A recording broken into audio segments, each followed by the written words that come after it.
रानीपुर भरसा दराजा शरीफ में हफ्त ज़बान शायर सूफ़ी बुज़ुर्ग हज़रत सचल सरमस जे 201 उर्स जूं गैर सरकारी तकरीबूं जारी आहिनि। बाक़ायदा तकरीबुनि जी इफ़्तिताह सुभाणे वॾो वज़ीर सैयद मुराद अली शाह दरगाह ते चादर चाढ़े कंदो। इन हवाले सां रिपोर्ट करे रहियो आहे अकबर शहाणी।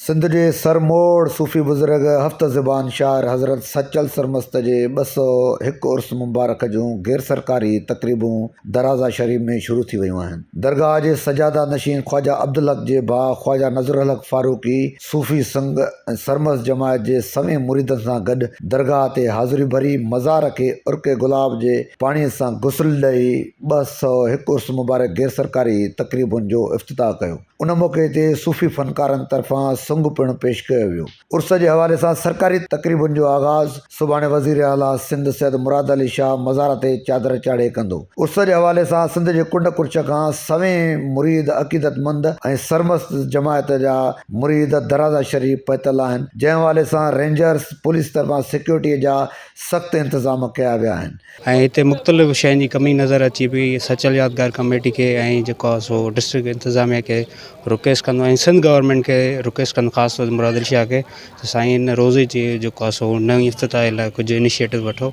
ऐं तमामु घणो मज़ो अचे पियो छो जो रमज़ान जे हवाले सां सचल साईं जो उर्स आहे। साईं जन जो पैगाम काफ़ियुनि ज़रिए शाइरनि ज़रिए बैतनि ज़रिए पहुचायूं था। अमन ऐं प्यार जो पैगाम आहे, हीअ मोहब्बत जो पैगाम आहे ऐं तमामु ख़ुशी आहे। देश परदेस सिंध में ॿाहिरियुनि मुल्कनि खां बि मुरीद फ़क़ीर अचनि था। असां ॾाढी ख़ुशीअ सां दिलि सां मोहब्बत सां मल्हाए रहिया आहियूं। कोरोना जे करे उर्स पाक न थियो, हाणे इंशाअल्लाह हिन साल वॾे धूमधाम सां उर्स पाक मुर्शिदनि पाकनि जो मल्हायो वेंदो। हिंद सिंध मां जाता बि मुर्शिद जा मुरीद पांदीड़ा अचे पहुता आहिनि। इंशाअल्लाह फ़क़ीर राग जी महफ़िलुनि सां मलनि सां वॾे अक़ीदत सां इहो मेलो मचायो वेंदो ऐं सभिनी जे लाइ दुआऊं थींदियूं। हिन साल हिन दरगाह जा तमामु घणा अक़ीदतमंद आहियूं, मुरीद आहियूं।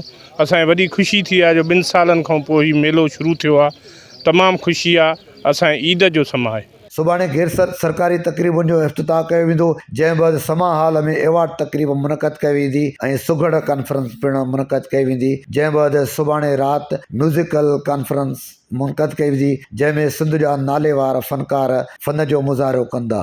अकबर शहाणी, आवाज़ टीवी, रानीपुर।